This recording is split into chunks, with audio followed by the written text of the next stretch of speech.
I'm Marc Steiner, and welcome to the Marc Steiner Show here on the Real News Network. Good to have you all with us once again, as always. Now, if you haven't, I don't know if you've seen this or not, but Nomadland, the film, just won Best Picture at the Golden Globes, and I think clearly that will be not the last award that film receives. And it's interesting to me, how many films in the last year have political themes or focus deeply on social economic conditions that we have to face? And Nomadland is part of the latter. And it's based on an amazing nonfiction book, if you haven't read, you should read, by Jessica Bruder called Nomadland. And she actually works on the film that blended this seamless blending, really, of kind of a dramatic film with actors, professional actors, and documentary with actual people who are living on the road. And the other day, I read a commentary on this film by Chuck Collins, who directs the program on inequality and the common good at the Institute for Policy Studies, where he's a senior scholar. And the commentary brought home the complex reality of poverty and survival in America that the film portrays in so many ways, the complexity of class and of race, which he touches on in this short piece that he wrote. So as soon as I saw that, I sent him a note saying, hey, let's talk about this. So I asked him to join us today to talk about the film. This may be his first film critique role, I don't know, and about the poverty that rolls around it. Welcome. Good to have you back, Chuck. Thanks for having me, Mark. And by the way, the piece he wrote was called Nomadland, Surviving America in the 21st Century. Nomadland, the impact of gender bias in wages, that he did for Counterpunch. So I know you read the book a while back, and it's interesting what they did with this.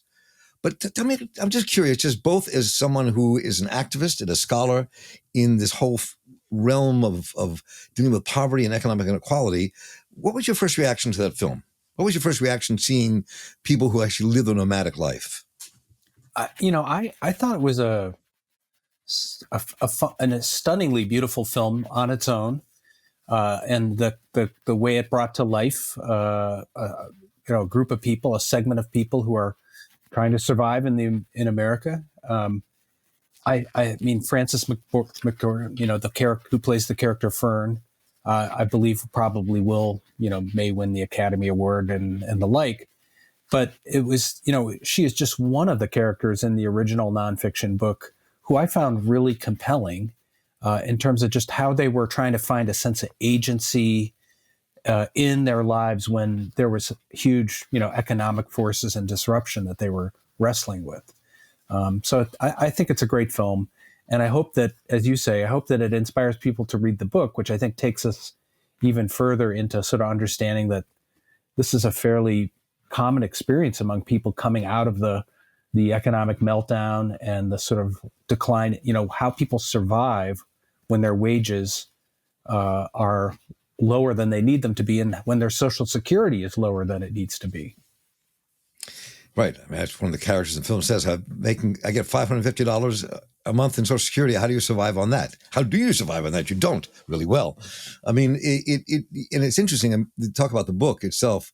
I mean, Broder spent 3 years on the road to do this book, to live with folks, to work at Amazon, to work in the fields, to be able to kind of tell the story of people that we don't even know that. I mean, we don't know who they are. People drive past these camps and think these are super wealthy Americans who decided to get in their RV and drive across country for the rest of their lives. That's right. But in fact, as McDormand says, I'm not homeless, I'm houseless. And that's who we're talking about here.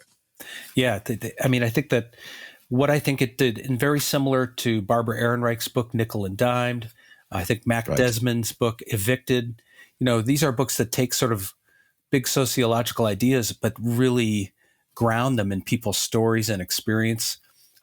Jessica spent 3 years living in her van. She actually fixed up a van and joined these encampments, and really, followed them. And I think what's interesting is, and from the book I've learned, okay, so all these mostly seniors go to a work camp and work in November and December for Amazon.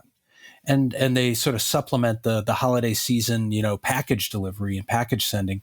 But they're working 12-hour shifts in 70-year-old bodies, which is, I can only imagine, and then onto the beat. Well, I can't imagine that because that's exactly who I am. Exactly. I got the older body part. I just don't have the 12 hours on my feet, or working the beet harvest in Nebraska. So So people are trying to survive and supplement their income, their inadequate income, because they were paid 59 cents on the dollar as women for doing the same work that men were doing through their entire lifetime. And so they come out the other end with this really low monthly Social Security payment. So they're out there hustling. They're working at south of the border, or working as a campground host. And, sometimes, when you go to a state park or a national park and you see the person who's living in a mobile home, you think, oh, that's a great thing to do when I retire. Maybe I'll work as a campground host. That's their home, right? As you say, that is their home. They have no other home. They're kind of nomads. They're moving around, supplementing their low wage retirement wages with these other jobs. So, and there's a lot to say about this. And I think a part of it is, in some ways, there's multiple aspects to this. One of them is about this capitalist economy that doesn't really care about people, that discards people. It's about kind of trying to survive and resist through finding a new community and to create that. I mean, I think, and she really touches that on the film very well. The book even better, I think, because you just get the groundswell of feeling for the people in it. But I mean, so what does that say to us about where we are as a people, where we are as a country, where we are as an economy in terms of human beings? I mean, so many people I know who are in their 60s now and 50s now are really worried about what happens when they get in their 70s and 80s. How are they going to survive? Where are they going to go? And it's not a joke. Yeah. So, I mean, and I think this film kind of hits the heart of it, as you were doing as well in that pieces you just wrote. Yeah. And, the thing I thought about when I was watching it is how people figure out these kind of individual workarounds and fixes for their lives to the extent they can. So instead of saying, well, let's all work toward a collective solution, let's make sure that when people retire, they have adequate health care and a social insurance, adequate income and that sort of thing. Here, it's the sort of typical American way where everybody's on their own. They're looking at how to individually respond to this problem. And so here's a group of people who have at least the agency. Well, maybe they owned a home. So they sold their home. They cashed in on their home. And they're living in part on having sold a home. Or maybe their home was worthless, because of the economic meltdown, or it was foreclosed on, or they lost it. So they've reduced their fixed costs. You hear people talking about that as they grow old. It's like, oh, I'm going to move to a tiny house, or I'm going to move to a little place, or I'm going to move into my van and live in Arizona in the wintertime. So I guess to your question of where is it at, it's like we need to think bigger and systemically about, this is how capitalism is treating people who work their entire lives. And as one of the characters in the film said, we're just been discarded. We're like Kleenex here, and we're just castaways, and we're out here living on our own. And again, to the credit of people, they found each other. They built community. The guy who sort of organizes this, kind of movement of nomads is the ultimate American community builder. He's like, let's get together. Let's form mutual aid societies. Let's take care of each other. And in some ways that's great. But we would also want to have a society where people didn't have to necessarily, that they could also have a decent life and stay put and stay in the community where their grandchildren are or whatever, not have to become nomads to survive. Well, I think that was a part of it. I mean, the mutual aid aspect of this is interesting. That whole kind of Bakunin, Kropotkin, anarchistic way of looking at life. That's what we do to come together to take care of one another, because it's forced upon you, because you have no choice. It's like, to me, when you think about what people have to do with no retirement, what people have to do when they're living on just on Social Security. I mean, if you take the nomad out of it for a moment, I mean, I know places in the city, in the inner city, where people collectively move into abandoned homes or collectively live in a house with lots of people just to survive, just to make it through. And they also build community, though it doesn't have the kind of adventurous American spirit of hitting the road that this film does, and this world does. I mean, but no matter how it's defined, it exists all over the country. Absolutely. I mean, I do think of in New York and Baltimore and other places where there are squatter settlements, people of all ages, trying to, again, reduce housing costs, which, is one of these weird things. I mean, the United States, I just think we just pay too much for housing, and too much wealth is extracted from our need for shelter, let's put it that way. And Right. that's forcing people into these situations. Whereas if we had a different kind of housing policy, if we had a different sort of model of housing provision where there wasn't quite so much profit extraction or it was socially owned, so many people would be able to stay put, build community, build on the mutual aid that we saw there, but not be forced into these situations. An interesting thing about Fern, the character in the film, is she has a little more agency. Like she could go live with this nice fella who's sort of offered her a settled life, but she wants her independence. She could live with her sister, but she does that. Those aren't her people.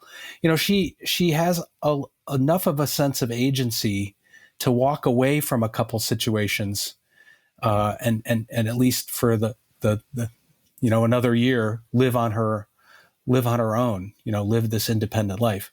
But again, that gets harder as you grow older. Your 75-year-old body's going to have even a harder time at the 12-hour shift at Amazon. It's not right. it's not necessarily a viable thing. And that's one of the things we see with the character Swanky, who's an actual nomad, who's in the film, who says, I'm going to die. I'm going to go see these birds in Alaska, and that's it. I'm going to check out.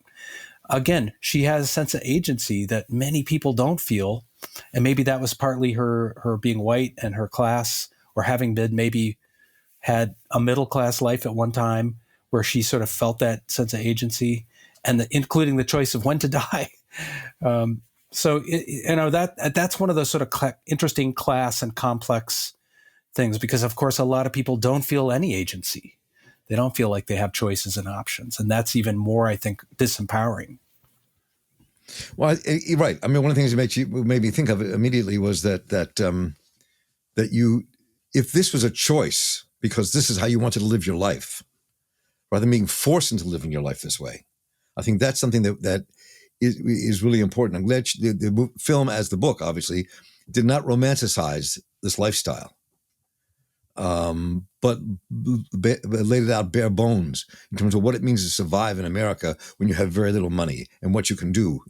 It also, I think you pointed this out in a few sentences in a piece that you wrote for Counterpunch, that race is a part of this too, because it's much easier if you're white to do this than being a person of color, especially being a black person in America, trying to park your vehicle on a parking lot, as opposed to being white and doing the same thing. Yeah, and this is where I would love to have conversations with some of my friends of color just to sort of get their take on the story, because, to me, part of it was, okay, these are folks who are traveling the blue highways, if you will, spending the night in a Walmart parking lot, there's a certain amount of white advantage at work there, just the sense maybe of safety. Although, again, a lot of these are single women traveling, so they probably feel some of that vulnerability as well. But there are in the film and in the book, there are people of color who are part of these communities, but they're not predominant, and they certainly don't reflect. There's so many women of color who, did not receive adequate wages, were underpaid for the work they did over their whole lifetime, and are in a similar condition of vulnerability, and they're not hitting the road. So, I think that it's important to sort of keep thinking about and interrogating that question. How is this? Is there a white advantaged element to the story that makes this possible? It makes me think of Carol Fife, who was one of the women who led the movement, where mostly black women who took over these homes in Oakland and created community and were thrown out of it, and they had the whole battle around that. And she's now in the city council. I mean, that to me is like what we were talking about earlier. This is the expanding that whole idea. I mean, I think that besides the cinematic beauty of this film and the incredible job it did, and blending kind of real people with actors in this kind of docu feel to it, but as a real dramatic film, is that this film should make America stop and think about where we're going, what this deindustrialization has meant, what it has meant to live through 2008 and lose your job, what it means to try to survive on a little bit of money in retirement. I think that's, to me, something we really, this should create a discussion for America to wrestle with. Yeah, and this is where sort of the low wages of the past show up in the present. Meaning, if you were paid 59 cents on the dollar through the 60s and 70s and 80s, your prime working years, if you were a worker of color and you were systematically underpaid, now you've retired, and your monthly Social Security check is sort of a reflection.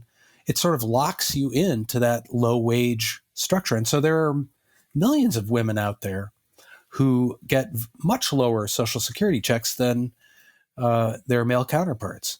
And so it's a present inequality, and we have to do something about that. I mean, maybe this is where, a universal income or a supplemental Social Security for people who didn't get paid adequate wages over their lifetime, and why we should have a higher minimum wage now, so we don't create another generation of involuntary nomads in the future. That underpaying people. That's part of the story. This is what happens when we don't pay people enough that they can retire in their older years. So let's go back for a moment before we conclude. In your new role in life as a film critic now. Thank you. To go back for a second, and just let's talk about what you think this society can do, what this government can do, what we can do as a movement, as a people, to change this dynamic. You mentioned a couple of things, the guaranteed income and a few others. Let's talk a bit about what it really takes to kind of not allow this to happen, unless it's your choice to want to hit the road. But that's not a bad choice. I've done it myself, but I think that. But let's talk a bit about what we need to push, understand, and push for in the progressive spectrum to change the way we do things, so that people are not forced into this. Well, I got to think like in the Nordic countries or in Canada, where there's a little more of a decency floor, that there's a higher minimum wage, there's universal health insurance, there's a actual, retirement Social Security fund that's enough to live on. Those basic things are in place. So I don't imagine there's a lot of Nordic Danish nomads, except for the people who do buy those really cool Eurovans and go to Greece, on their retirement pension. That's a choice, but that nobody's forced into that situation. So I think just that sort of decent social safety net, decent floor, is a missing ingredient. And that, again, we should come back to this story of the nomads and say it doesn't have to be this way, Maybe people would choose to go to Arizona in the winter. It certainly sounds good right around now in my winter, but they should also have the option of being settled and being in a community and being in a place where their extended family is, and not feel forced to do that. So I think having a decent social safety net would address a lot of what's going on there. I think that's really critically important. And I think that, this is so that if you want to be a wanderer, let there be a choice, not be forced into it. Yeah. I think that is a critical point here. And I really appreciate, your piece really spoke to me, which is why I called you right away as soon as I read your piece in Counterpunch. And as you said at the end of your piece, watch the movie and I'll go read the book. Yeah, I think the movie cracks open our hearts and experience to some stories, and then the book really kind of helps inform the discussion that you and I are having, which is, it doesn't have to be this way, and what would a good society do, and what would it mean to retire with dignity and options, and grow old without worrying that your van is going to break down on a rural road. That's not a situation where you want your mothers and grandmothers to be, and that's not what a good society looks like. Well, Chuck Collins, it's always a pleasure to talk with you. It's great to see you. Stay warm in Boston, and I look forward to getting your book and new book coming out and having a conversation about the book when it arrives. Thanks, and thanks for giving me my first opportunity as a film reviewer. My pleasure. We'll do more of this. We'll do more of this. This is good. So Chuck Collins, the latest film reviewer to come out of the Institute for Policy Studies, is joining us for this conversation. And I'm glad you all could join us. And please go to mss@therealnews.com and let me know what you think about this conversation, what you want us to cover. Give us your critique and thoughts. I'm always looking forward to hearing that. And go to therealnews.com/donate and make your donation to The Real News Now in the name of the Marc Steiner Show. And show your support as we grow and build this organization for you. So I am Marc Steiner here for the Real News Network. Thank you all for joining us, and take care.